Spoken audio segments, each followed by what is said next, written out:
So for those who haven't been to Universal before, this is one of the days that you really want to be here. The weather is perfect. The skies are bright, clear blue skies. They don't predict any rain until after 6 o'clock tonight. I'll probably be leaving out mid-afternoon, because I have a pretty long drive to get home. Got to go all the way down to South Florida, which, about a 3.5-hour drive, but that's one of the beauties of living in Florida, is that you get to come to places like this. Now, I am currently here in City Walk on my way to Islands of Adventure, and we are going to get in, and we are probably going to find the wait times on certain rides and see exactly what we're going to plan our day. Right now, we're just kind of winging it. So let's see what today has in store for us.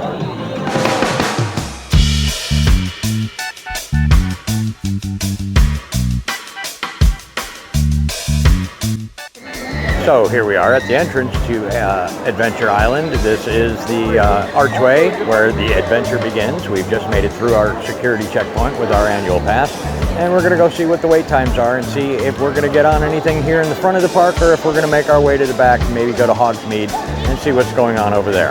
Let's see how it goes.